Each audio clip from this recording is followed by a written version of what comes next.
thanks to the supporters and channel member Patrick Topor. First backdoor Kev opportunity of the series comes in the first season. We are 2 games away from the end of the regular season, just outside of the playoffs. Fingers crossed. And we've got South Shields and Scarborough to play, so it couldn't get much harder because Scarborough have already, or are very close to going up as champions. South Shields, one of only a couple of teams who can catch them. So we couldn't have a harder final 2 games of the season. And there we are, sat 2 points behind Merthyr, who, of course, we thumped in was it the last episode or the one before? We thumped them recently, but we're a couple of points behind them. Much better goal difference than them. But with Scarborough and South Shields to play, it, like I say, could not be any harder. And we're going to have to do it with a new look defence as well. Because Kwekaya has got himself injured for the rest of the season. He's done a torn calf muscle, out for 2 to 3 months. That might be the last we ever see of him. He's out of contract at the end of the season. He might not be a guy that we renew because he's 29. He's not going to get any better. And we've taken a gamble on a 6'3" centre-back called Patrick Gamble. That's why I did the gamble line. He's 3.5 stars of current ability, 3.5 stars potential. He's already played a full season for Warrington Rylands in the Northern Premier League. He was originally at Blackburn many moons ago. Has been at Fylde, been at Warrington, been at Marine, so not really found himself a forever home yet. But he's 6'3", which hopefully can get us becoming a little bit more of a goal threat from the set pieces, because our goal return from corners, I mean, Kwekaya's 6'4" and he's scored 0 goals. We really need to start scoring from corners. But yeah, with him in, fingers crossed, we can start getting a little bit better at doing the defending, maybe. I think it's a long shot for us to get in the playoffs. We are kind of trying to put together a team for next season in this league, assuming we're going to be in this league. We have done our first contract renewal. Callum Morton, we've given another year to after his 8 goals in his first 10 appearances. And Gamble, as he's only just signed, is in on a contract to the end of next season as well. So we've got those 2 players, Gamble and Morton, are the only 2 who are currently under contract for next season, because, you know, we can't commit to it too much until we know what league we're going to be in, and we might know that in a couple of minutes' time. Quick heads up before we get into the episode: this video is sponsored by Huel. If you want to try Huel Black Edition powder, that's this, for yourself, you can get £10 off your first order using my code lollujo10 on the Huel website. The code is on screen and the link in the description and the QR code will both take you straight there. So our starting 11 for the game against South Shields. We could ruin their promotion push today, by the way, which is also quite fun. It's Ashmore in goal, a back four of Gimmer, Gamble, Green and Gordon. All the G's! Taylor and Tobin in midfield. All the T's! And then we ruin it up front with Lawson on the left, Abodo on the right, and then Morton and Whitaker as the starting strikers. But let's get the team submitted. We want to see a couple of things today. We want to see a win, obviously, so that we can stay in the hunt for the playoffs. We want to see a Morton goal because I'm enjoying seeing Morton score. And I would love to score from a corner. We've got a new big boy at the back. This is Gamble's first start. It might be his second start. I think we might have played him on Easter Monday because we'd played on Good Friday and the others were tired. So I think it's his second start. But he's not looked like an enormous upgrade just yet. And I'm hoping that situation will change, considering, like I say, he's here next year. And it'll be a little bit of a shame if he turns out to be a Gamble that we've lost. Oh, there's so many puns. It wasn't just because he's 6'3" and he's got a punny name, but I would say that probably is about 80% of the decision to sign him. And I know people will say, Kev, this save is supposed to be all about realism. You can't sign a man because he's tall and his name is good for puns. I absolutely can and would, which is why I did. Right, Green plays it across to Gamble, who gives it to Gimmer at left back, and now Lawson Lawson to Tobin, and Whittaker, who's dropped a little bit deep there, and lays it back to Taylor. The ball's through to Morton. I mean, it's very much not the typical Morton chance, but he very nearly scored from it. That second one was a more typical Morton chance, and he fluffed his lines completely. Didn't even make contact with the header, but that was a bright start to the match. That's the best chance either team has had so far. South Shields currently dominating possession, but we've had the best chance of the game, as reflected by our dominance of XG. They've not even had a shot on target yet. We're all over them. Let's do a goal. We need to get the league table on. This is where we need this screen to be a little bit more customizable.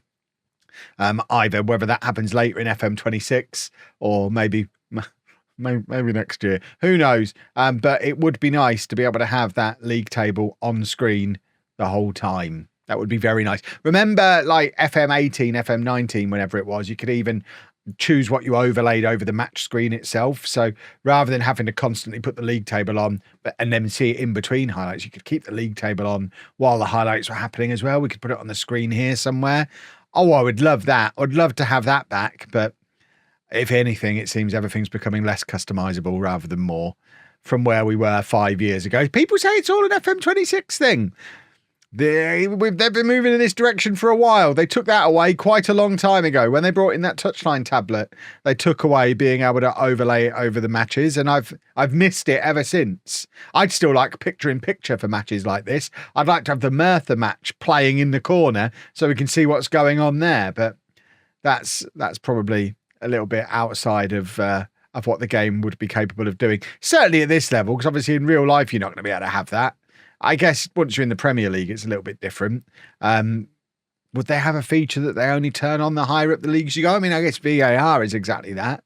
It's that we're doing feature suggestions.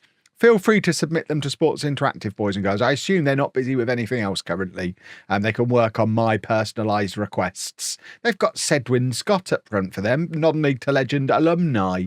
But it's 0-0 at half-time. I mean, in isolation, this is going really well. Unfortunately, we're not operating in isolation, and we do need results in these last couple of matches of the season.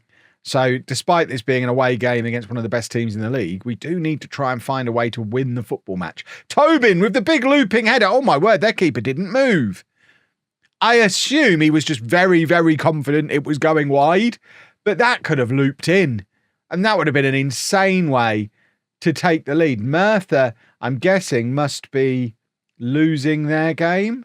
Merthyr 3-0 down, so they're playing Scarborough as well. We play Scarborough next. So at the moment, between us and Merthyr, we're handing Scarborough the title. I really hope Merthyr play South Shields next, because then we might have a chance. Because obviously Scarborough, we play them at home, and if they've already secured promotion, they might stick the reserves out. They might be hungover. We might have a chance. If we go into that final day, just 1 point behind Merthyr, and then with a tough match, we do have an opportunity there. Right, we're going to bring Marsh on for Whittaker. Whittaker's not really done much at all today. We're also going to bring on Evero. And I think we're just going to do that for now. And, we're going to bring on Coyle as well. Get Coyle trying to get something moving going forward. A little bit more creativity in there. So Darlington won't be catchable. It is literally just between us and Merthyr as it stands right now. But if we were to concede, that would cause quite a large problem. So we need to simultaneously not throw the game away, whilst also trying to win the game, which is complicated. Right, Morton, we're going to take off, and we're going to bring on Jeffers. Jeffers is on, boys and girls. Imagine if this is the moment that Sean Jeffers makes it all up to me. He's still not scored all season. Maybe today's his day. Morton's tired. Morton's not had a great game. Jeffers is on for 10 minutes at the end of such an important match. I mean, he's obviously not going to be here next year, but he could help get us into the playoffs before he goes, and that would be super duper. It remains 0-0. Get the league table back up there. We need to keep seeing the league table. We're basically confirming Scarborough's promotion. South Shields are going to be in the playoffs. Are we going to be joining them? It's all going to come down to that last day of the season. where we're going to need to backdoor Kev it a little bit. I mean, if we were to grab a win here, we actually go above Merthyr and put ourselves in control of the situation. South Shields have got nothing to play for. They should see what's going on at Scarborough and be like, you know what? We can beat this Bedford team in the playoffs. Let's let them in. It should all be tactical. We've got no illusions that if we get into the playoffs, we're going to win them. We just want the experience of being in them. That's all we're after. Yeah. I mean, it's not the best result we could have had, but it's a long way from the worst. And that league table going into the final day is interesting. So who plays who on the final day? We play Scarborough and Merthyr don't play? That doesn't seem to be showing all the fixtures. Merthyr on the final day.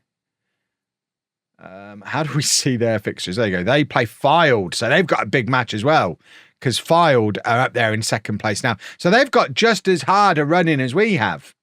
We just need to beat... We only need to beat the best team in the league who've just secured promotion. It'll be fine. Before we get into the match, let's talk quickly about today's episode sponsor, Huel. I've been using Huel for years now because it solves a really simple problem for me.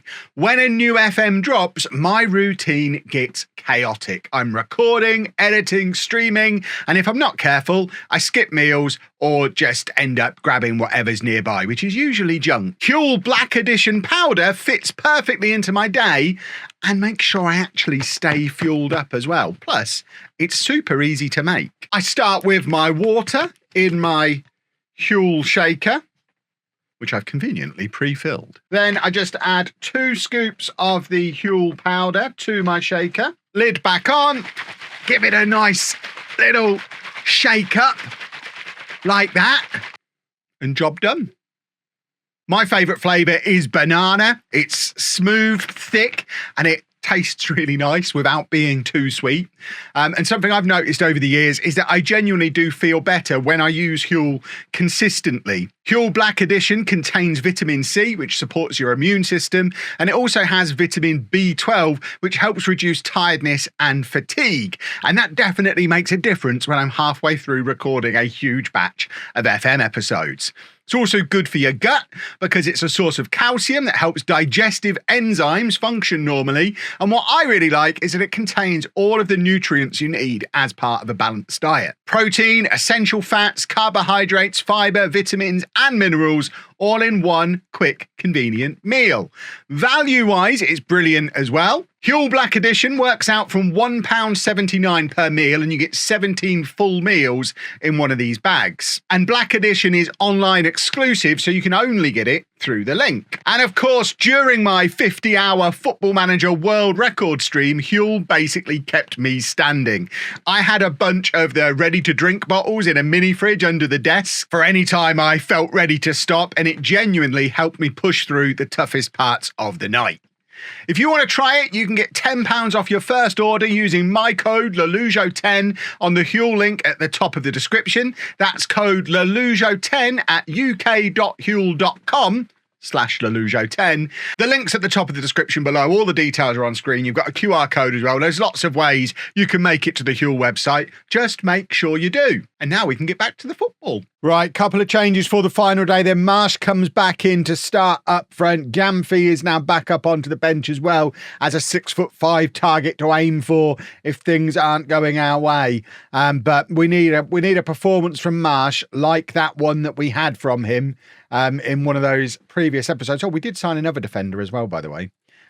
It's that guy. He's only in until the end of the season, and as you can see, I've only just given him a squad number. But he's another one who's like 6'4", 6'5". I can't click on him from there. But he was very much a cheap option we brought in before we find Gamble. We just did the Guard of Honor thing, didn't we? Which I skipped over. But there you go. That confirmation that that's still in the game. Can I just show you this guy? How do I show you him? This is the other defender that we signed.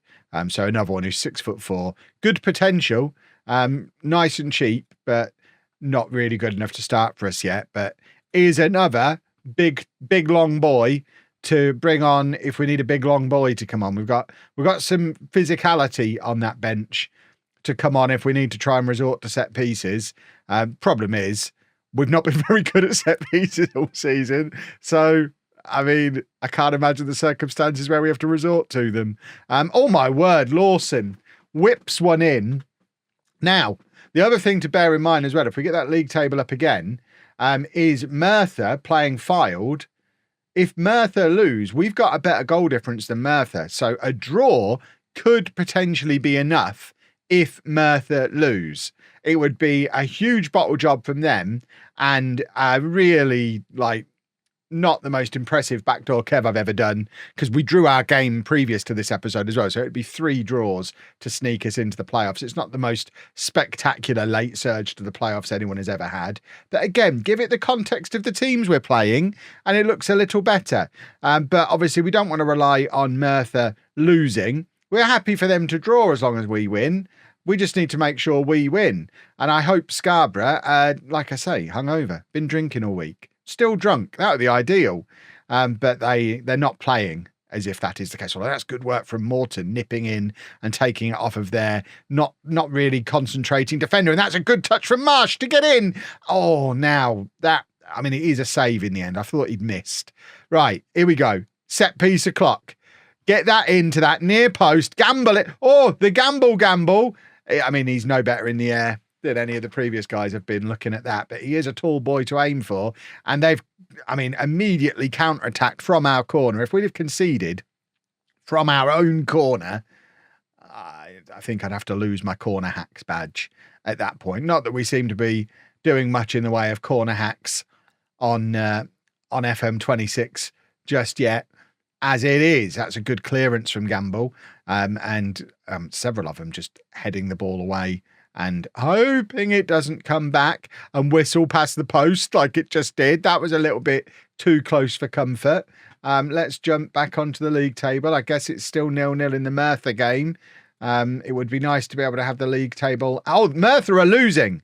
I don't know if that league table had updated, but Merthyr are losing. I think as of right now, based on goal difference, we're above them. But it's not yet reflected in the league table, so maybe that's not a live league table, which would be insane. Imagine that's not a live league table. Right, Lawson plays it forward to Gimmer. Marsh is in, and it's very, very similar to the one he had before. Stop kicking it straight at the keeper. Aim for the bottom corner, you plum. Right, there you go. It is a live league table. There's your confirmation with Merthyr losing. As it stands right now, we are limping into the playoffs like history's finest cowards. And I'm completely up for it. I'm all right limping.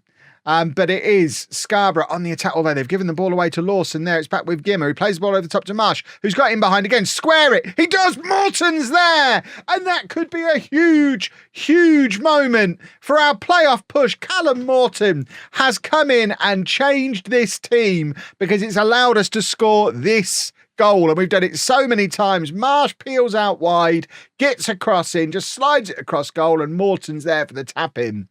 And it's so easy for Morton, and Marsh just makes him look good. Look at the XG we've got, by the way, because of those couple of missed chances from Marsh. But we're 1-0 up, and at the moment we have got a toe in the playoffs with 45 minutes to go. We're playing Scarborough. Merthyr are losing to Fylde. We're beating Scarborough, which means we would take that 7th place position. Now, the extra twist in the tail we might have here, boys and girls, I haven't looked at the competition rules. I'm assuming the National League North and South playoffs still work the way they worked on FM24. So there could yet be one more twist in this tale. The way it used to work, first place goes up automatically, next 6 are in the playoffs. I don't know why they'd change that. It was quite a good system. I'm going to be so very upset if it's changed and we make it in, or not, as it would be in that case, because we can't finish above 7th. Scarborough could still ruin all of our plans, by the way, because they are still obviously a very good side. Gamble hacks it clear, but straight to a Scarborough player. And they're having another attempt at it, and this time it's Taylor to hack it clear, but they are camping out in our half now, and we just can't get the ball away. Gimmer now heads it out for a corner, but they are applying some pressure, and that's not ideal. I don't even know who that was who got the header. I think it might have been Gimmer, which he's not really built for that, but let him have it. Let him do his thing. If it works, it works. Right. We are going to bring Gimmer off for Coyle, and we're also going to take off Tobin and bring on Gamphy. And Abodo is going to come off for Whitaker. And they're all pretty standard changes. 3 players who have probably got strong arguments that they should be starting and do start more often than anyone else sat on that bench, just to try and help us see out the game. We've now got tired legs up front as well. Lawson, Morton, Taylor. I mean, we don't have another midfielder to bring on. I guess we could bring on Horsley McKay. Can he play in midfield? We can't even see. Can Gamble? No. Can Green? I mean, Green can probably go forward. We're going to bring on Horsley McKay as another big boy, and we're going to do that. This is now a completely untried centre-back partnership, and Avero's going to come on for Lawson. We have certainly got some big, strong boys on this football pitch at the moment when it comes to both attacking and defending set pieces. And it is Scarborough with the goal kick. 86 minutes on the clock as it stands. We haven't checked in on Merthyr pretty much at all in this second half. So this could all be for nothing if they've had a big turnaround against Fylde. If they win, there's nothing we can do.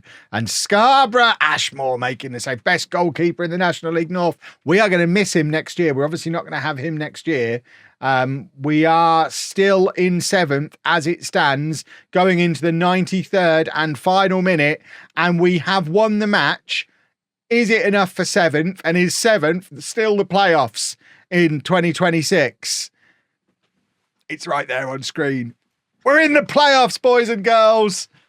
Anyone who is new to the channel for this series, you don't need to know what my past record is like in the playoffs. Just assume it's probably quite good. He's good at the rest of the game. He's probably got a really good track record in playoffs. Exactly. I probably have. That's going to be tomorrow. I'm not afraid. You're afraid. If you've enjoyed that, please make sure you leave a nice big thumbs up on there for me. Subscribe to the channel for daily Football Manager videos. And thank you very much for watching.